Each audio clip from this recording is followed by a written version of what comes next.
Então, bom dia, pessoal. Então, a gente vai fazer a leitura do texto da página 15. Começa fazendo inicialmente no primeiro parágrafo, se vocês estão aí acompanhando, começa fazendo uma retrospectiva, né? Falando um pouco da concepção platônica que nós já estudamos, né? Fala do mundo das ideias, de Platão, da separação do mundo sensível e do mundo inteligível.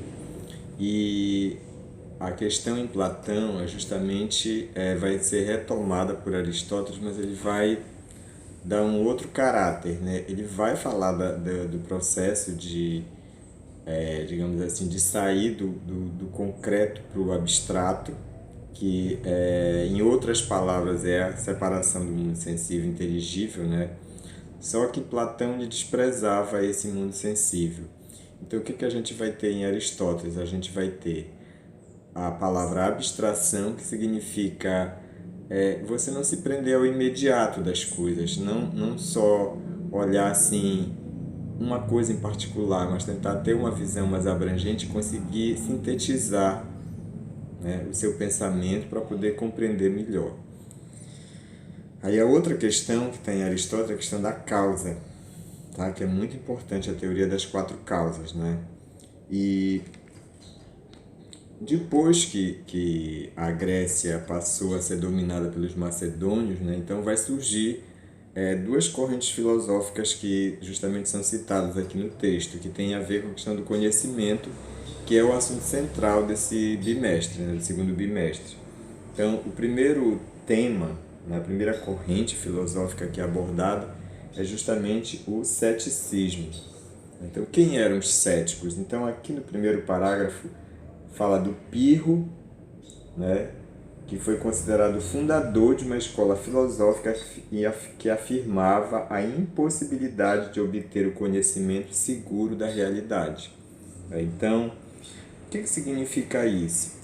Porque tanto em Platão como em Aristóteles, né, desde o início da história da filosofia grega, o que se buscava? Se buscava uma verdade absoluta, uma verdade confiável, a diferença entre doxa e episteme, né? Então, a episteme é o conhecimento verdadeiro das coisas. Então, os céticos, eles vão justamente negar essa possibilidade. Eles vão dizer que, no máximo, o que é que a gente consegue? A gente consegue uma tentativa de explicar as coisas, mas que não se aproxima de uma verdade absoluta. Então, eu tenho um parágrafo bem aqui que diz assim, portanto, de acordo com os céticos, na impossibilidade de provarem ter atingido a verdade, né, os indivíduos deveriam adotar a acatalepsia, que consistia em reconhecer a impossibilidade de compreender ou conceber qualquer coisa. Além disso, deveriam praticar a epoquê.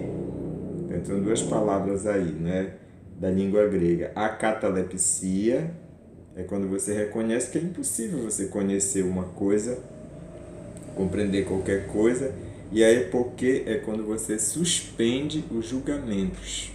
Isso aqui está no terceiro parágrafo dessa parte, que, aliás, é o segundo parágrafo da página 17. Então, vocês acompanhem aí essa questão, né?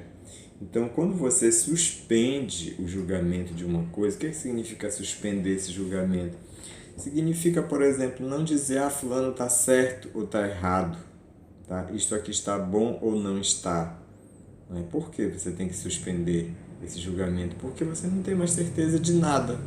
E quando você fica numa região da sua episteme, né? da sua possibilidade de conhecer, onde você começa a duvidar e começa a achar que você não tem mais uma certeza de que algo é verdade, né? Então você suspende esse julgamento. Essa é epoquê. É escrito epoché, né? Mas a pronúncia é epoquê. Bem, o Pirro, que é o filósofo principal dessa corrente do ceticismo, ele vai propor o termo adóxia, que significa sem opinião. Então, com esse termo, designava a postura de reconhecer que não era possível compreender a realidade. Então, só repete aqui aquilo que nós já falamos, né? Então, até hoje, essa palavra cético significa uma pessoa que não acredita nas coisas. A gente pode ver nos dias atuais, não tem pessoas que estão achando que essa pandemia é uma coisa criada, que ela não é real, essa pandemia que a gente comenta, né? Está se comentando muito nas redes sociais, nos meios de comunicação, ela seria algo produzido, mas não algo real, concreto, verdadeiro. Então existe uma infinidade de opiniões, então a posição de quem é cético diz: eu não acredito, nem em A, nem em B, nem em C. Fulano diz que está acontecendo isso, estamos na pandemia, né? Aí o outro diz que não é.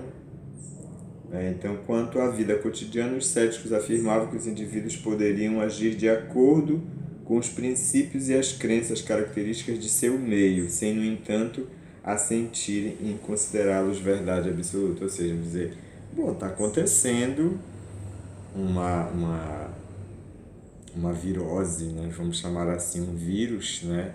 Está acontecendo, mas eu não vou dizer que é pandemia ou não é, se eu for um cético, né? Se for cético, ele fica quase que em cima do muro, né? Bom, além do ceticismo, aí a outra corrente filosófica que veio depois de Platão e Aristóteles é o neoplatonismo. Tá? Então, aqui fala um pouco, né, que essas teorias elas vão ser apropriadas por outros filósofos que vão vir já no final da Idade Antiga, e cita alguns como Orígenes, Plotino e Longino. Tá? Então, o que o neoplatonismo pregava? Ele mantinha o dualismo platônico, o dualismo que separa, né, a realidade do mundo sensível e do mundo inteligível, mas afirmava também que existia uma realidade superior, que ele chamava de uno, que a gente pode identificar com alguma coisa assim, o divino, né? Uma vez que esse uno está muito acima da compreensão e da linguagem humana. Plotino utilizava a imagem simbólica da luz para se referir a ele.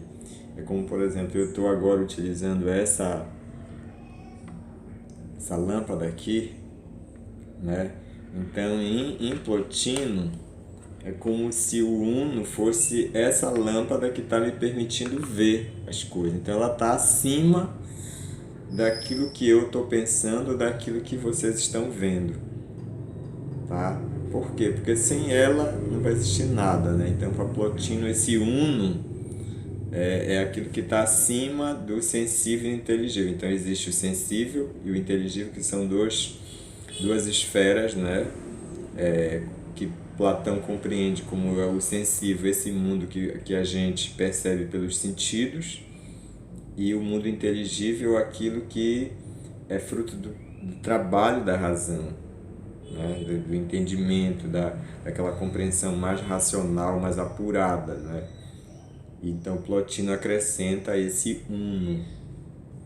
Bom, e então aqui eu queria que vocês pensassem nas duas perguntas que aparecem aqui na página 18.